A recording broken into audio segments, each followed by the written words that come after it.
మిత్రమా, ఇతరులను వేలెత్తి విమర్శించే ముందు నీ ప్రవర్తన ఎలా ఉందో, నీ మాట తీరు ఎలా ఉందో ముందు తెలుసుకో. మనలో ఎన్నో తప్పులున్నా నీ ఎదుటి మనిషిని విమర్శించే హక్కు నీకు లేదని తెలుసుకో మిత్రమా. కళ్ళు నెత్తికెక్కినప్పుడు పాము తన గుడ్లను తానే పొడుచుకుని తిన్నట్లు, మనిషికి కూడా డబ్బు గర్వం తలకెక్కినప్పుడు తన వాళ్ళను తానే దూరం చేసుకుంటాడు. కాదంటారా? మహానటులు ఎక్కడో ఉండరు. మన స్నేహితుల రూపంలో, బంధువుల రూపంలో మన మధ్యనే తిరుగుతూ ఉంటారు. వీళ్ళ నటనకు ఎన్ని నంది అవార్డులు ఇచ్చినా, ఎన్ని ఆస్కార్లు ఇచ్చినా తక్కువే. కాబట్టి జాగ్రత్తగా ఉండు మిత్రమా. తెగిపోయిన దారానికి ఎన్ని ముడులు వేసినా అది ముడులాగే ఉంటుంది, మునిపటిలా అనిపించదు. అందుకే తెంపుకునే ముందే ఆలోచించాలి. అది దారమైనా, బంధమైనా. ప్రతీకారం తీర్చుకోవడానికి ఎన్నడూ కూడా ప్రయత్నించుకో.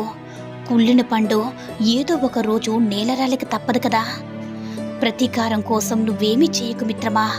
కాలమే సమాధానం చెప్తుంది. దేవుడు కొట్టే దెబ్బ భయంకరంగా ఉంటుందని గుర్తించుకో. మనకు కావాల్సింది దక్కించుకోవడానికి ఎదుటి వారిని చెడ్డవారిని చేయడం, మన సంతోషం కోసం ఎదుటి వారిని బాధ పెట్టి దానిని ఇంకొకరికి కారణం చేయడం, ఈ రెండు కూడా ఈ క్షణం నీకు సంతోషాన్ని ఇవ్వవచ్చు.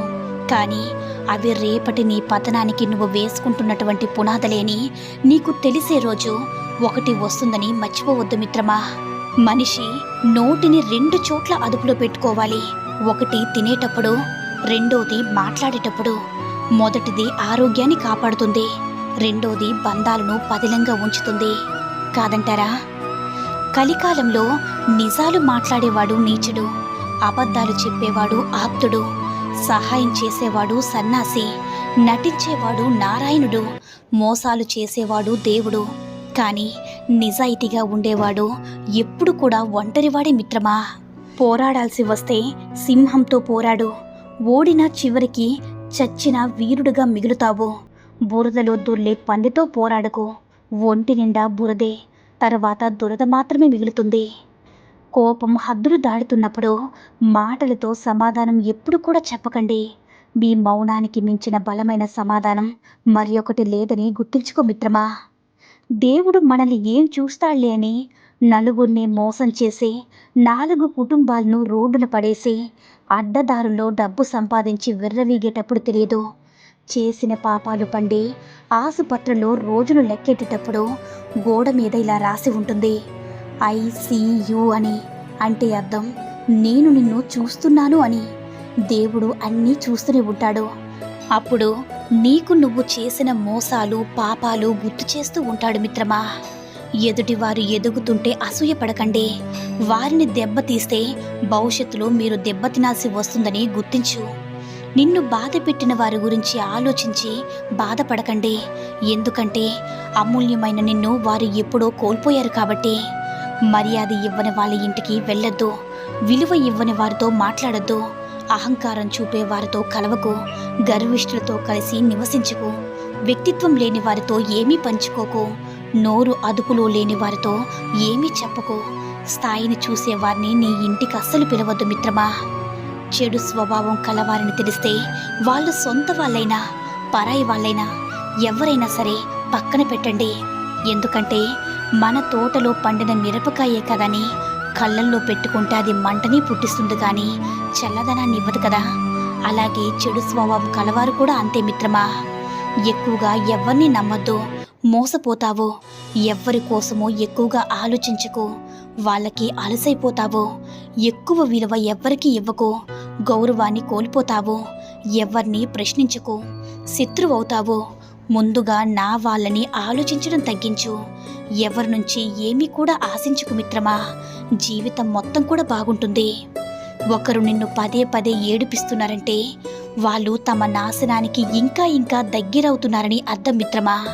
కొందరి నాలుకలు నాగజముడు ముళ్ళు కంటే ప్రమాదకరమైనవి. వారి మాటల తూటాలకు అయిన గాయాలు ఈ జన్మకి కాదు, మరి జన్మకు కూడా మానవ మిత్రమా. ఒకటి గుర్తించుకో మిత్రమా, లోహపు బిందెకు ఉన్న సొట్టను నైపుణ్యంతో తొలగించవచ్చు. అదే మట్టికున్న సొట్టను తీయడానికి ప్రయత్నం చేస్తే అది అస్సలు పనికి రాకుండా పోతుంది.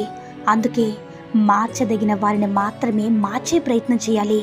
అందరినీ మార్చాలనుకోవడం నీ అవివేకమవుతుంది మిత్రమా.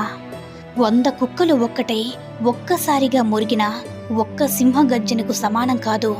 ఎంతమంది గట్టిగా అరిచి ప్రచారం చేసినా ఒక్క నింద ఎప్పుడు కూడా నిజం కాదు. కాదంటారా? గడ్డాలు మీసాలు పెంచుకుంటే మగాడు అని కాదు.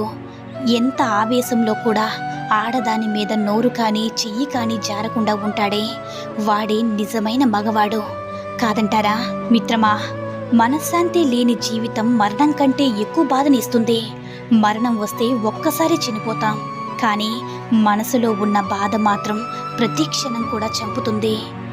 బంధం నిలవాలంటే నమ్మకాన్ని నిలుపుకోవాలి. కుటుంబ సభ్యులు, స్నేహితులు, కొలీగ్స్ ఎవరైనా సరే మనల్ని నమ్మితేనే రహస్యాలు చెప్తారు. మనల్ని నమ్మి ఏదైనా చెప్తే లైట్ తీసుకుని మరొకరికి చెప్పకూడదు. ఆ నమ్మకాన్ని నిలబెట్టుకున్నప్పుడే వారితో మన బంధం కూడా నిలబడుతుంది. ఏ బంధమైనా శాశ్వతంగా నిలబడేది విశ్వాసం మీదనే మిత్రమా. దాన్ని కాపాడుకోవాలని గుర్తుపెట్టుకో. అప్పుడే బంధాలని పటిష్టంగా నిలిచి ఉంటాయి. మిత్రమా, జీవితంలో అందమైన బంధం కళ్ళదే. రెండు కలిసి తెరుచుకుంటాయి, కలిసి మూసుకుంటాయి, కలిసి నిద్రపోతాయి, ఒకేసారి కన్నీరు కారుస్తాయి. అది కూడా జీవితాంతం, ఒకదాన్నొకటి చూడకుండానే. కాదంటారా? నీ తప్పు లేకుండా నిన్ను నిందిస్తున్నారంటే నీకు దూరం అవ్వాలని నిశ్చయించుకున్నాకే అలా చేస్తారు. నిజంగా నిన్ను అభిమానించేవారే అయితే ఒకవేళ నువ్వు తప్పు చేసినా సరే సర్దుకుపోయి నీతోనే ఉంటారు. కాదంటావా మిత్రమా? ఒకరిని తొక్కి ఎదగడం గొప్ప కాదు మిత్రమా. ఏ తప్పు చేయని వారిని బాధ పెట్టి సంతోషించడం గొప్ప కాదు. ఒకరి పతనం నువ్వు చూడాలనుకుంటే నీ పతనం పైవాడు చూస్తాడు. ఒకరిని అనవసరంగా బాధ పెడితే అదే బాధ అంతకు రెట్టింపు నువ్వు ముందు ముందు అనుభవిస్తావని గుర్తుంచుకో మిత్రమా. బంధాల్లో మనుషులు చేసే అతిపెద్ద తప్పేంటో తెలుసా మిత్రమా? వినేది సగం, అర్థం చేసుకునేది పావు వంతు, ఆలోచించడమైతే 0, రియాక్షన్ మాత్రం 200% ఉంటుంది. ఇక బంధాలెక్కడ నిలుస్తాయి చెప్పు మిత్రమా? అవసరానికి వాడుకుని వదిలేసే వాళ్ళు దగ్గరగా ఉన్నా ఒకటే, దూరంగా ఉన్నా ఒకటే. అలాంటి వాళ్ళకి మన అవసరం ఉన్నప్పుడు మాత్రమే మనుషులుగా అనిపిస్తాము.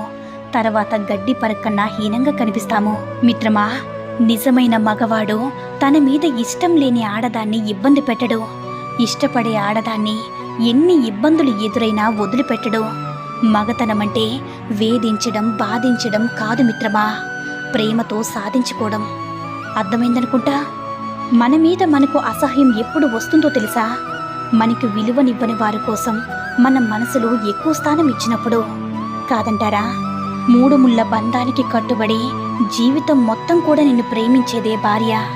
అలాంటి భార్యను ఆనందం పెట్టకపోయినా పర్వాలేదు, కానీ బాధ పెట్టకండి. మిత్రమా, ఒక స్త్రీ తన భర్తను కాదనుకుని వెళ్ళిపోవుటకు ధైర్యం చేసింది అంటే తనకు మరెవరో అండగా ఉండాలని అర్థం మిత్రమా. అరవని కుక్కలు ఉండవు, విమర్శించిన నోరు ఉండదు, ఈ 2 లేని ఊరే ఉండదు. మన పని మనం చేసుకుంటూ పోవడమే. అర్థమైందనుకుంటా. పంచదార తీయగా ఉందని ఎక్కువగా తినడం ఆరోగ్యానికి హానికరం. అలాగే మనుషుల మాటలు తీయగా ఉన్నాయని నీ బలం, నీ బలహీనతలు అన్నీ పంచుకోవడం కూడా నీ జీవితానికి హానికరమే మిత్రమా. వీడియో కనుక నచ్చినట్లయితే లైక్ చేసి షేర్ చేయండి. మరిన్ని వీడియోస్ కోసం మన ఛానల్ని సబ్స్క్రైబ్ చేసుకుని మాకు మరింతగా సపోర్ట్ చేయండి. ధన్యవాదాలు.